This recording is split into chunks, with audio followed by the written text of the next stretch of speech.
যাদেরকে আমরা মুসি হিসেবে চিনি, যারা পয় নিষ্কাশনের কাজ করেন, যাদেরকে আমরা মেথর হিসেবে চিনি, এই মুসি এবং মেথরদের জীবন কত দুর্বিষহ। আমরা এখনো শুনি বাংলাদেশের কিছু জায়গা আছে যেখানে মুসি এবং মেথরদেরকে হোটেলের মধ্যে প্রবেশাধিকার দেওয়া হয় না। যে প্লেটে সাধারণরা খান সেই প্লেটে মুসি এবং মেথর যারা আছেন, যারা আমাদের শ্রমিক, তাদেরকে ওই প্লেটে খাবার খেতে দেওয়া হয় না। তাদেরকে একটা পলিথিনে অথবা কলা পাতায় করে তাদেরকে খাবার পরিবেশন করা হয়।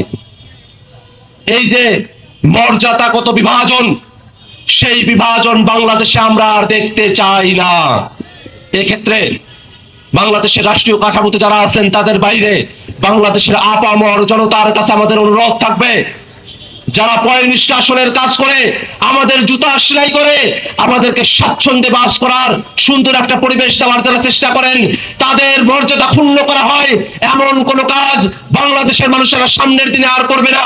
এই অনুরোধটা আমরা তাদের কাছে রাখতে চাই। এবং সে কারণেই বাংলাদেশের কাঠামোগত পরিবর্তন প্রয়োজন। বাংলাদেশের প্রশাসনিক কাঠামো, আইনগত কাঠামো, সাংবিধানিক কাঠামো, প্রত্যেকটা জায়গায় যে বৈষম্য তৈরিকরণ করে রাখা হয়েছে, যে ফ্যাসিবাদের উপাদানগুলো রয়েছে, সেগুলোকে যদি আমরা নির্মূল করতে পারি, আস্তে আস্তে সমাজের সর্বত্র এই বৈষম্য বিরোধিতা ছড়িয়ে পড়বে, বাংলাদেশের মানুষেরা সুস্থ হয়ে পড়বে এবং 24-এর অভ্যুত্থানে যেমন করে বৈষম্য বিরোধিতার আমরা কথা বলেছিলাম, সে আওয়াজকে জারি রাখা সম্ভব হবে। এই কারণে আমরা বলতে চাই, আজকে মে দিবসের অঙ্গীকার হবে শ্রমিকদের মর্যাদা ফিরিয়ে দেওয়ার অঙ্গীকার, আজকে মে দিবসের অঙ্গীকার হবে শ্রমিকদেরকে ন্যায্য মজুরি দেওয়ার অঙ্গীকার, আজকে শ্রমিকদের জন্য আমরা ন্যায্য অংশীদারিত্ব হিস্সার কথা এই মে দিবসের আলোচনা থেকে আমরা ব্যক্ত করতে চাই।